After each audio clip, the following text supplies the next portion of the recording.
2018 تک کا جو دور ہے وہ سب کے سامنے ہے کہ کس طرح سے پاکستان پیپلز پارٹی اور مسلم لیگ نون ایک دوسرے کے سیاسی حریفوں کے طور پر آمنے سامنے رہے، تو کس طرح سے کہا جا سکتا ہے کہ اس کے باوجود صورتحال جو ہے وہ بہتر رہے گی؟ تو بہتر صورتحال کسی صورت نہیں ہونے جا رہی۔ اس کے ساتھ ایک اور بات یہ ہے کہ اس حکومت کو یہ اپوزیشن سلیکٹڈ کہتی رہی ہے، اور صرف عمران خان کو ہی سلیکٹڈ نہیں کہا جاتا رہا، بلکہ جو ان کے ساتھ ایم این ایز تھے ان کے الیکشن پر بھی سوال اٹھایا جاتا رہا ہے، اور یہ کہا جاتا رہا ہے کہ یہ تمام ارکان دھاندلی زدہ ہیں اور دھاندلی کی پیداوار کے ذریعے یہ حکومت قائم ہوئی ہے۔ مولانا فضل الرحمان اسی حکومت کو ناجائز حکومت قرار دیتے رہے ہیں، لیکن اس ناجائز حکومت کے ایم این ایز کو جب وہ لے رہے ہیں تو کیا وہ جائز ہو گئے ہیں؟ اس سوال کا جواب اپوزیشن کو دینا ہوگا۔ اس کے ساتھ تحریک عدم اعتماد کے کامیاب ہونے کی صورت میں کیا ملک میں مہنگائی، بے روزگاری کے چیلنجز ختم ہو جائیں گے؟ اگر ایسا آنے والی حکومت کرے گی تو اس کے پاس روڈ میپ کیا ہے؟ اس حوالے سے کچھ وضاحت نہیں ہے۔ انتخابات کس طرح سے شفاف ہوں گے؟ اصلاحات کس طرح سے کی جائیں گی؟ یہ سوال بارہا کیا گیا ہے، لیکن اس کا جواب ابھی تک اپوزیشن کے پاس نہیں ہے کہ آنے والی حکومت اصلاحات کے پروسیس کو کیسے آگے بڑھائے گی، کہ جب یہ تمام جماعتیں حکومت میں ہوں گی اور اپوزیشن میں عمران خان ہوں گے تو کیا کثرت رائے سے فیصلے کیے جائیں گے؟ کیا 2/3 اکثریت کے ساتھ فیصلے نہیں کیے جائیں گے؟ کیا آئینی ترمیم کے لیے 2/3 اکثریت نہیں چاہیے ہوگی؟ کیا اس کے بعد پھر کوئی منڈی لگے گی؟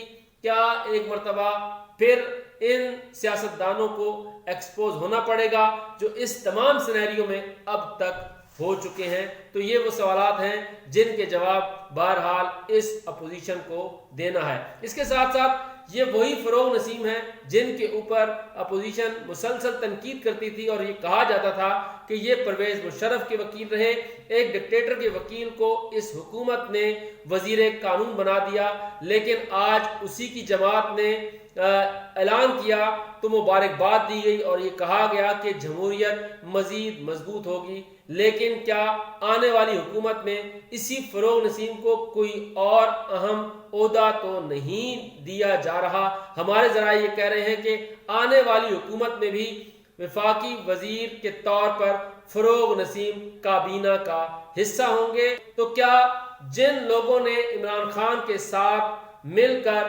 ملک کی ترقی کو روک دیا تھا، کیا اب وہ میاں شہباز شریف کے ساتھ مل کر یا اپوزیشن کے ساتھ مل کر اس جام پہیے کو چلتا کریں گے؟ تو یہ ایک سوالیہ نشان ضرور ہے اور اس کا جواب اپوزیشن کو دینا پڑے گا۔ لیکن اپوزیشن کیا جواب دے گی کہ جب وہ پریس کانفرنس کرتی ہے تو اس وقت بھی صرف سلیکٹڈ صحافیوں سے سوال لیے جاتے ہیں، اور ایسا سوال نہیں لیا جاتا جو سخت ہو اور جس کا جواب اپوزیشن کو دینا پڑے، اور مسکراہٹ کے ساتھ پریس کانفرنس ختم کر دی جاتی ہے۔ کل بھی ایسا ہی ہوا اور آج بھی اپوزیشن نے ایسا ہی کیا۔ اس سے ان کی آزادی اظہار رائے وہ بھی کھل کر سامنے آ رہی ہے کہ وہ کتنا پریس پر یقین رکھتے ہیں، کتنا میڈیا کی آزادی پر یقین رکھتے ہیں، اور کتنا اختلافی آوازوں کو ہضم کرنے پر یقین رکھتے ہیں۔ اس کے ساتھ ساتھ وزیر اعظم عمران خان کے خط کے حوالے سے بات کی جا رہی ہے، اور وزیر اعظم نے آج خطاب کرنا تھا۔ اسپیکر قومی اسمبلی اسد قیصر نے کچھ دیر پہلے ایک ٹویٹ کیا ہے اور یہ کہا ہے کہ وہ پارلیمانی رہنماؤں کو وہ خط دکھانا چاہتے ہیں، اور ان کیمرہ سیشن میں وہ خط دکھایا جا سکتا ہے، ایک میٹنگ کی جا سکتی ہے۔ لیکن یہ خط جب وزیر اعظم اس کا تذکرہ کر رہے تھے تو یہ تذکرہ وزیر اعظم نے پہلے کیوں نہیں کیا؟ جرأت مندی کا مظاہرہ کیوں نہیں کیا بقول بلاول بھٹو زرداری کے کہ بھٹو بنتے بنتے وزیر اعظم کیوں رہ گئے؟ اب وقت گزر گیا ہے، اب وہ بھٹو نہیں بن سکتے، کیونکہ نقل کے لیے بھی عقل کی ضرورت ہوتی ہے۔ وزیر اعظم عمران خان کو اتنے دنوں بعد کیوں اس خط کی یاد آئی ہے؟ جب ان کے پاس یہ خط 7 مارچ کو آیا تو اس کے بعد کیوں قومی سلامتی کمیٹی کے سامنے اس خط کو نہیں رکھا گیا؟ کیوں اس حوالے سے عسکری قیادت کے ساتھ ایک اعلیٰ سطحی میٹنگ کر کے اس معاملے کو کیوں نہیں اٹھایا گیا؟ کیوں پارلیمنٹ کا مشترکہ اجلاس نہیں بلایا گیا؟ یہ سوالات بہرحال وزیر اعظم عمران خان کو دینے ہیں۔ ان کا جواب انتہائی ضروری ہے، کیونکہ یہ قومی سلامتی سے جڑا معاملہ ہے۔ یہ صرف وزیر اعظم کا معاملہ نہیں بلکہ پاکستان کا معاملہ ہے۔ اور ایک اور بات، ہمارے سینئر دوست رزاق کھٹی صاحب اکثر ایک جملہ کہتے ہیں کہ جب لڑائی کے بعد مکہ یاد آئے تو پھر اسے اپنے منہ پر مار لینا چاہیے۔